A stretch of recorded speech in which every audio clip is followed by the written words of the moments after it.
Hey everyone, Mo here, and before the video begins, I just want to let you guys know that my schedule has opened up for me to do coaching again.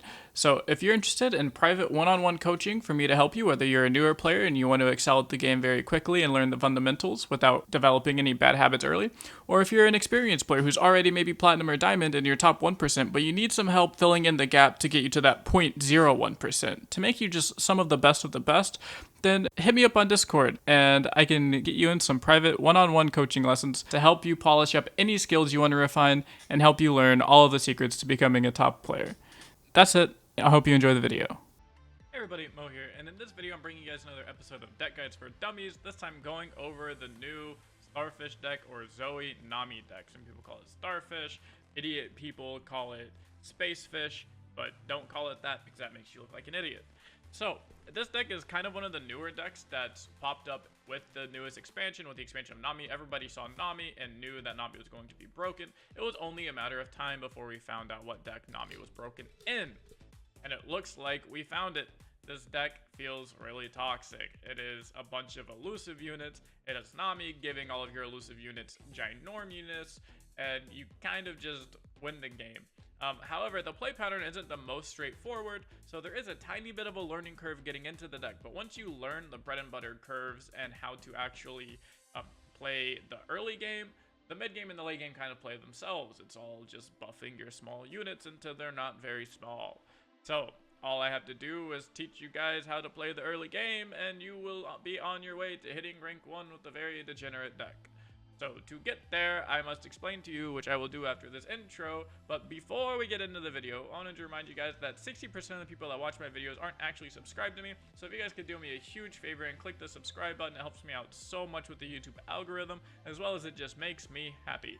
So, that's it for the intro, let's get into the video. Alright, so for the first part of this video, I'm going to be going over each card in the deck and why it's in the deck and the reason it's in the deck. There's going to be 3 parts of this video. 1 is the part right now where I go over all the cards in the deck.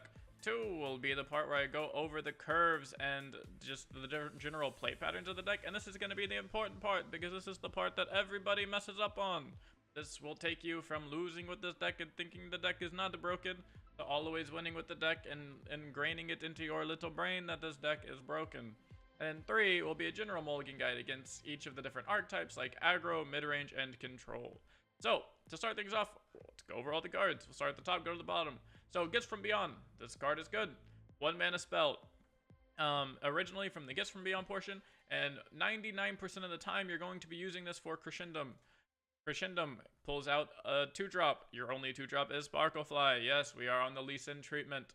You get just Sparklefly, and Nami doesn't actually use her second part. It says whenever you cast a spell, and unlike in Magic the Gathering in LOR, the word cast means basically the spell has to resolve. So after you cast the Crescendum, the spell has to fully resolve.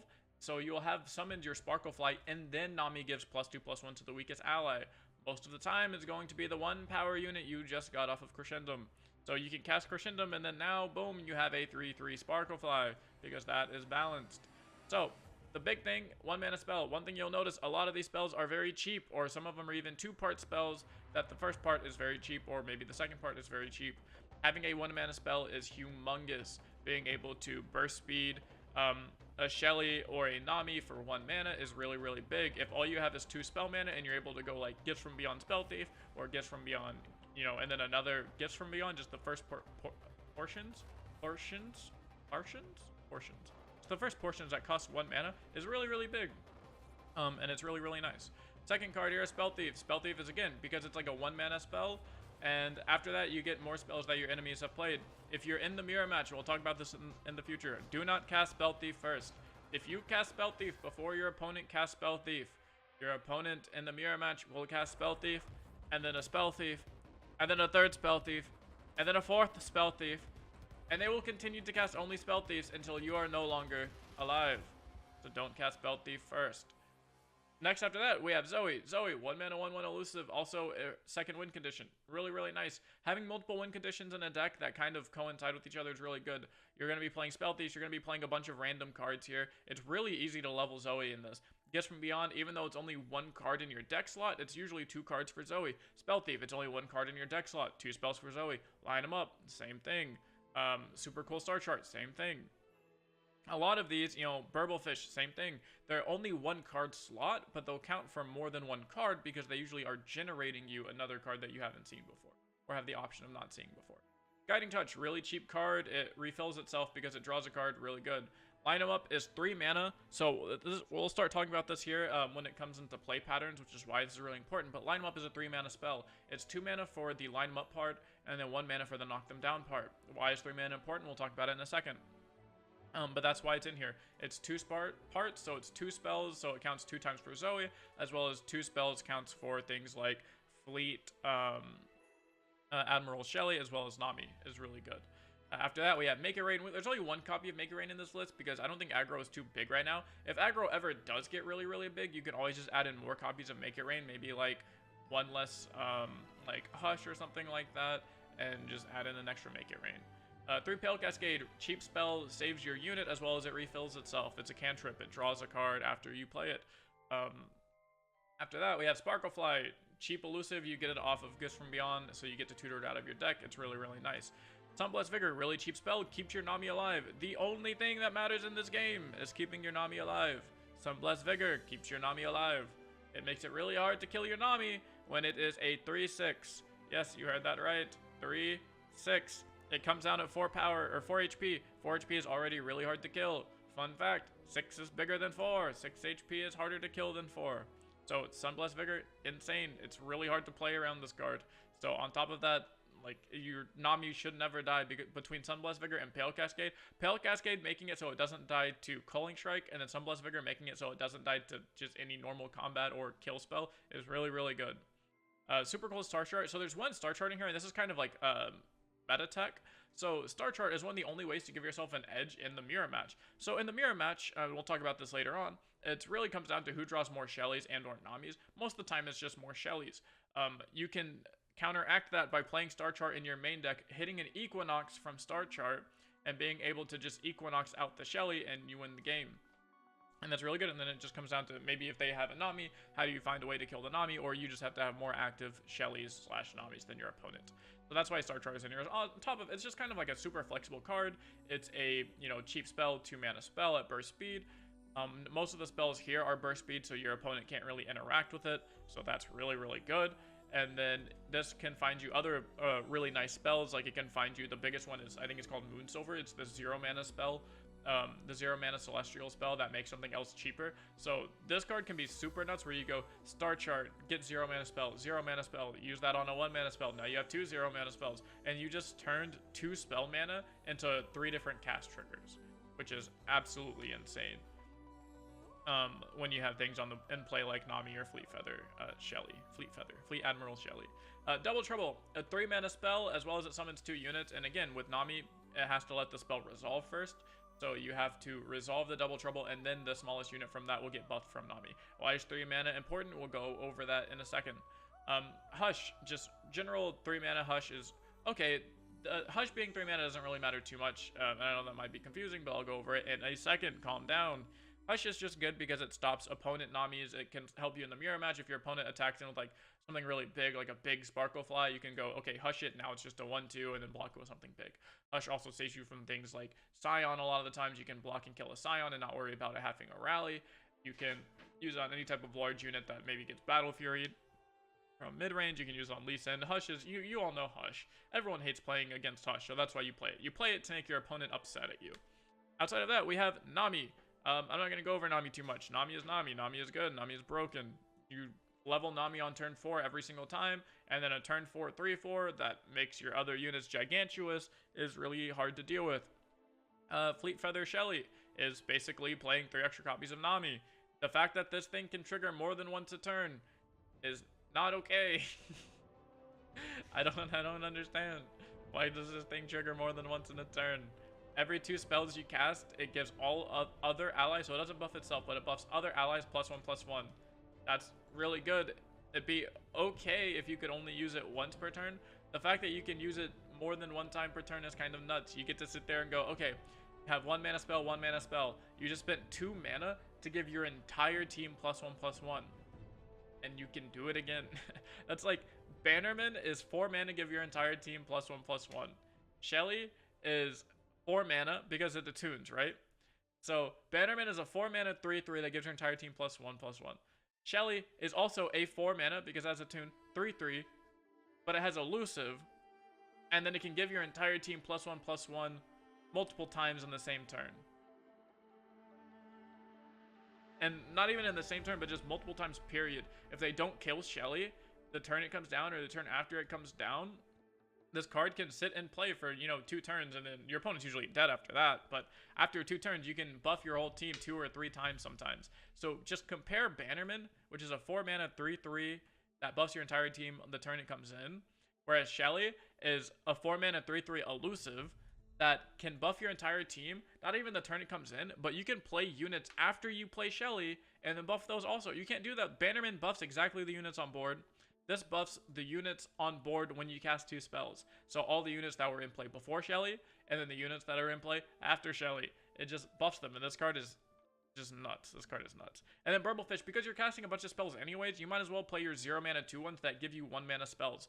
Obviously 1 mana spells, like really cheap spells, are really good in this type of deck. So having a way to generate these cheap spells is good. If it's tacked onto a 0 mana 2/1 body, that's obviously broken. So that's why you're going to be playing Wiggly Burblefish, because it's just a 0 mana 2/1 that kind of does stuff. So that's it for why you're going to play each card. Now we're going to go over the most important part of the video, which is the general curve of the deck and the play pattern of the deck. Alright, so the most important part of this video is going to be the play patterns and the curves, and the basically just how to play the early game and the mid game. After the early game, like I said, the more of the mid game and the late game kind of play themselves, because it's just play spells, buff units, units go boom boom on opponent nexus, and that opponent goes wham wham because they just died to boom boom elusives, and then a whole bunch of fucking twitlongers and Reddit posts get printed, and all right ends up nerfing this deck to the ground because people complain about elusives all the time. So the most important thing that people are messing up, and this is the most important thing: don't play cards on turns 1 and 2. You are trying to hyper level Nami. Nami, for those of you that don't know, says when you've gained 7 spell mana this game, she levels up. This is extremely easy to do. I don't know if Riot knew how easy this was, if maybe they didn't see this interaction, or maybe they did and they just enjoy that it is this easy level up. All of that is fine. But that is the main goal, is to get 7 spell mana, level this Nami on turn 4, and then you win the game, because no one can deal with a leveled Nami on turn 4 when you're holding something like a Sunblast Vigor. Or a Pale Cascade. It's not easy. I don't say no one. Obviously, there are some, like, fringe decks out there that can beat Nami with things like Culling Strike, and makes it a lot harder. But for the average deck, it is extremely hard to deal with this. So this is what your general curve and play pattern is going to look like with Nami. It's going to be pass on turn 1, pass on turn 2.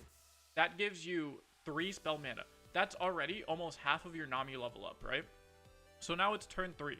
You're going to have full spell mana and full unit mana.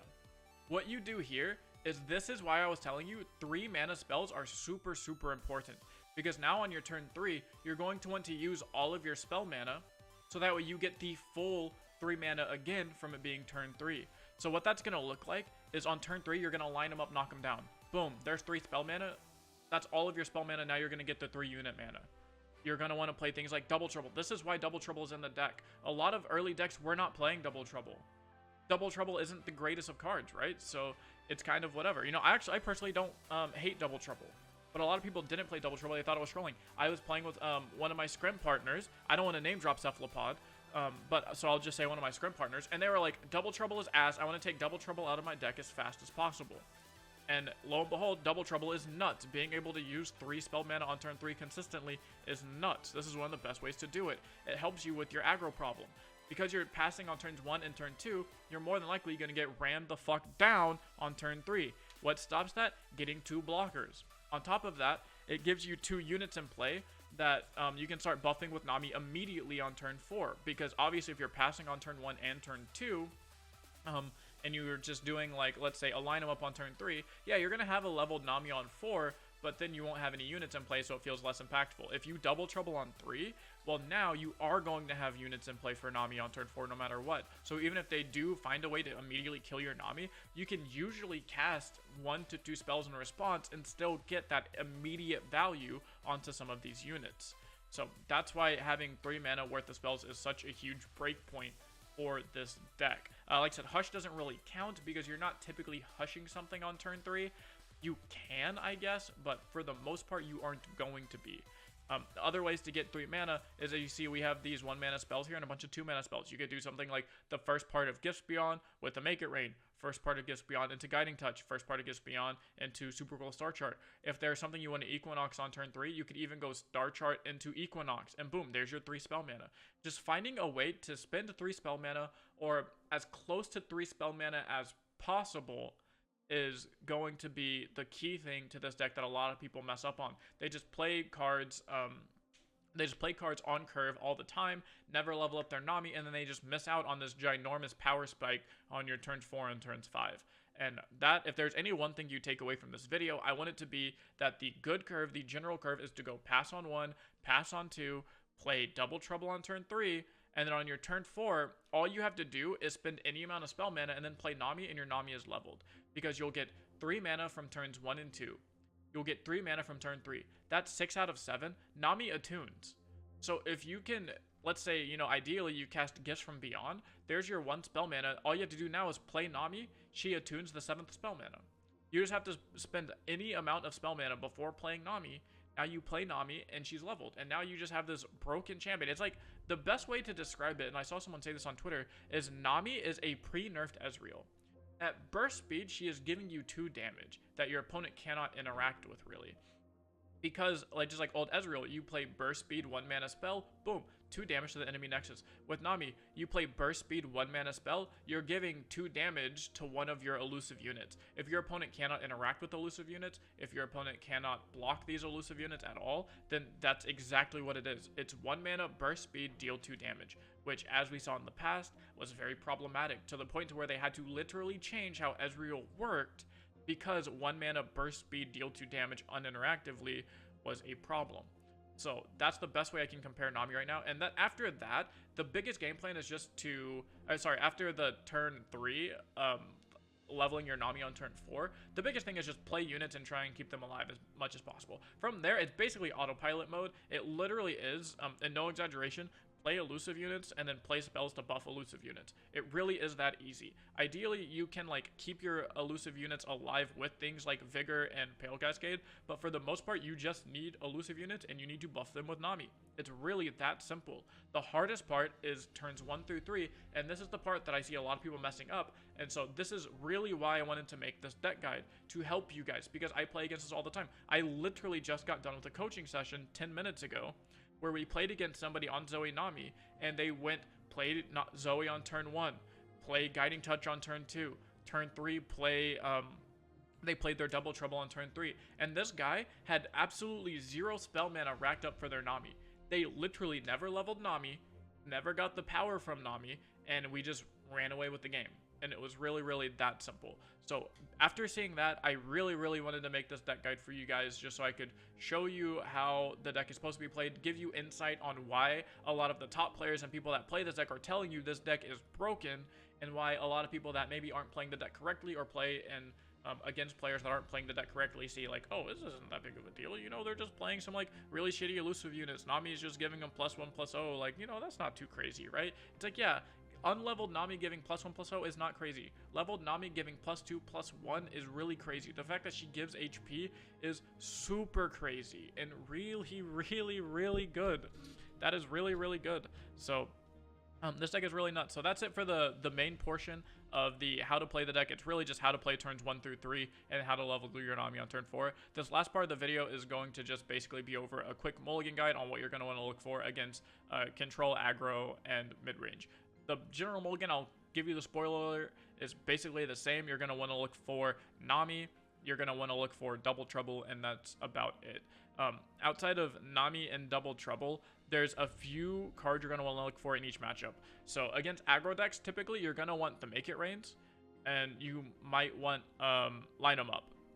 So you're going to want to line them up, make it rain. But even after all that, it's probably just better to play double trouble to have 2 blockers on turn 3. How you lose against aggro is if they're attacking on evens and they just go like turn 1 1 drop and then turn 2 double 1 drop. If they hit you with a triple 1 drop opener, you're going to look very, very sad because you are passing on 1, passing on 2. And this is where make it rain comes in. If you're hitting aggro a lot, go ahead and take out a line them up, maybe add in a make it rain, something like that, right? Maybe take out a hush, put in a make it rain. Something to give you that extra early game. Leveling Nami on 4 is very, very important. But if you're dead, it doesn't matter if you have a leveled up Nami, right? Sometimes you can play leveled Nami and then buff your Sparklefly so big to where even if you were almost dead, your Sparklefly comes in and saves the day. But for the most part, you want to try and not die. Against mid-range decks, this is super simple. There's nothing really crazy you want. You really do just want double trouble on 3, Nami on 4.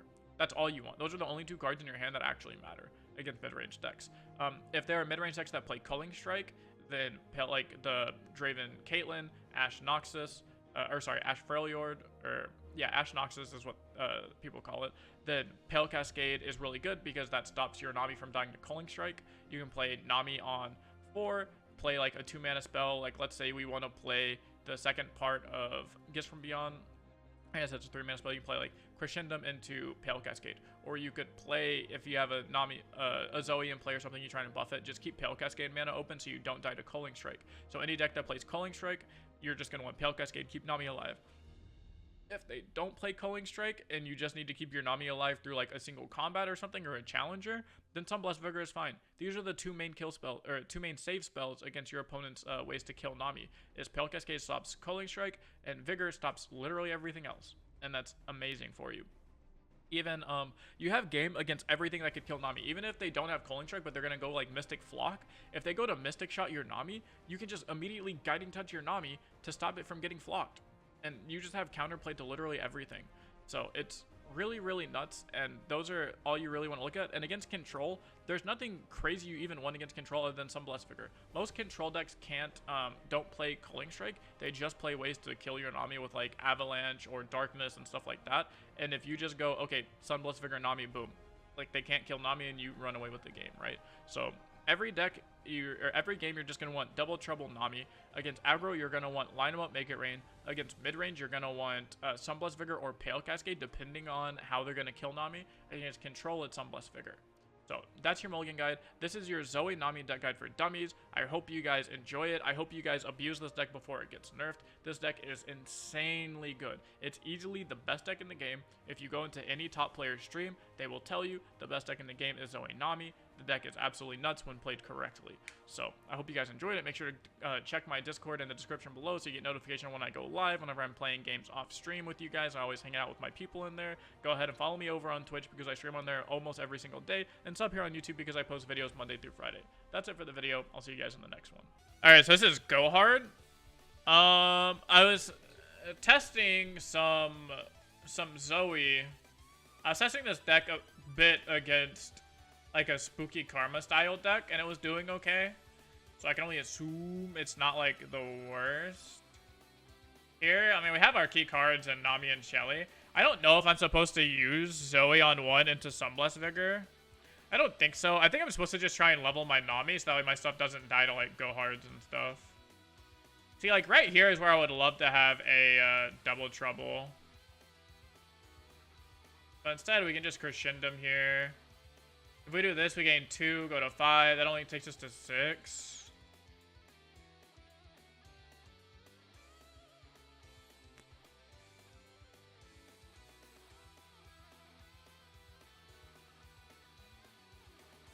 Okay. Let's see here. So, we're not going to have a leveled Nami on 4. Unfortunately. But it's going to be really close. And we can keep Nami alive, which is pretty good, if you ask me. And we can level Nami on 5, which is pretty good. Hey, thanks for the sub, Cup is mine. I appreciate it. Say hi to YouTube. Everyone say hi, YouTube. Hi, you boob. Everyone say hi, you boob. Alright, so we can save Nami from anything here with Vigor, and then Nami levels next turn, which is nuts. Oh, no. That makes me kind of sad. We can play Zoe at least and start doing stuff here. This will prompt out the Vile Feast or the Go Hard. Oh, but our Nami's not gonna level now. I'm an idiot. Okay. Fuck. Okay, I kind of messed up here. I didn't let our Nami level. Okay, so we can just Vigor this. That's fine. We'll draw Shelly or Zap and just instantly level Nami anyways. I believe we're on triple Zap. Oh, we're only on one Zap. We're on one Zap, triple Shelly. So we're just going to draw Shelly on curve here and level. Dang, I can't believe he aloofed my Shelly. That's pretty annoying. There's Shelly. Did you guys know that last week I actually won a small tournament? I'm actually the seasonal Rise of the Underworld seasonal champion. Did you guys know that? This is how to become a seasonal champion 101. No, tell me more? Alright.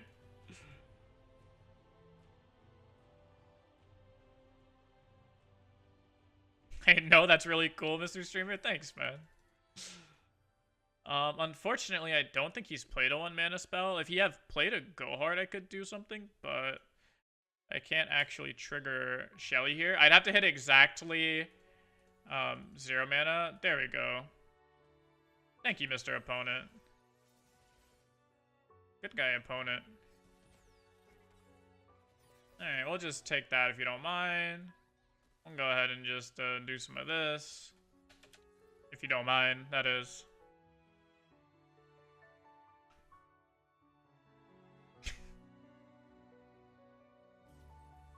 Okay. Cool. Alright, run it again. A Darkness deck, so another control style deck. And it's basically the same thing, right? We're just going to want to try and find Nami, try and find Shelly. Pop the fuck off, right? Just make our units too big to kill. Sun Vigor used to carry my Aphelios. Like, yeah, the TF Aphelios deck, Vigor was so good in that. It was super underrated, and people just, ignored it.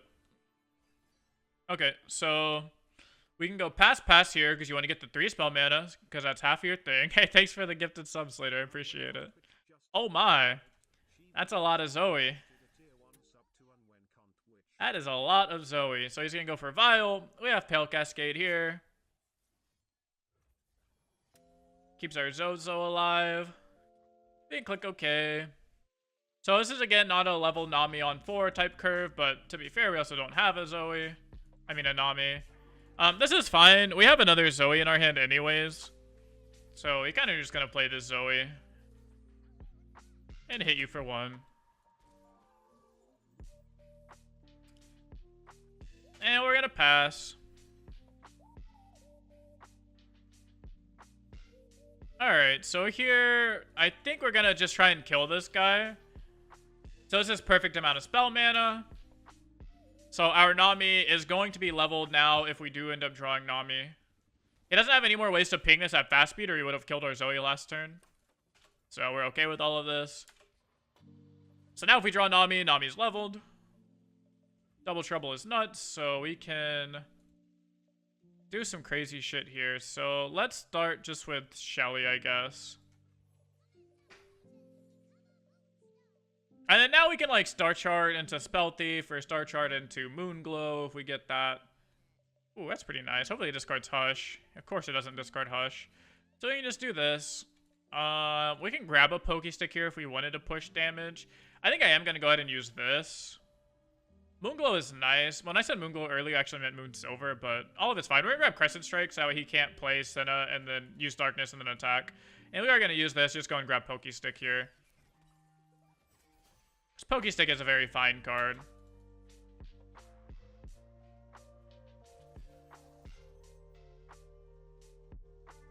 We're going to pass. So now whenever they play Senna, we can stun it to make sure that we don't get hit for a bunch. So there's Senna, so we're going to stun it to make sure they don't get a second Darkness. And then whenever they try to Darkness our Zoe, we can always just Star Chart in response and make them upset. We can Star Chart here. Grab Moonglow. Click OK.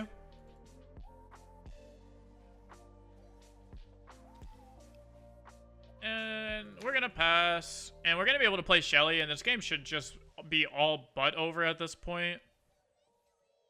Because he should not be able to kill anything we do. So this is gonna be like a Senna champ spell or something. Oh, it's a crumble. So what we're gonna do here is just try and get as much value as possible. So we're gonna like do some of this. Oh, we hit Nami, that's really good.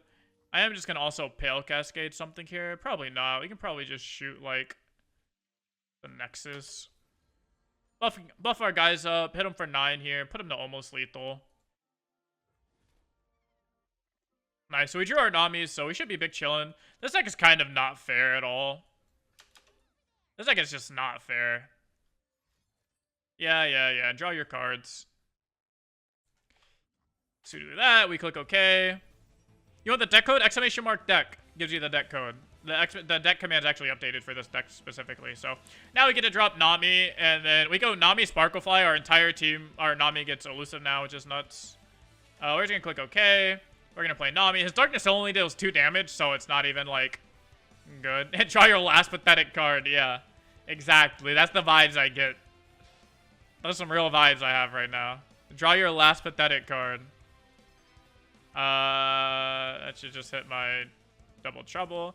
Yep, Sparklefly levels my Zoe, so my Nami gets Elusive and Lifesteal. This way my entire team gets buffed off of this Marshall whenever I play all these cards. And the game is done. Yeah, this deck is not balanced, dude. This deck is not okay. This deck is legitimately fucking broken.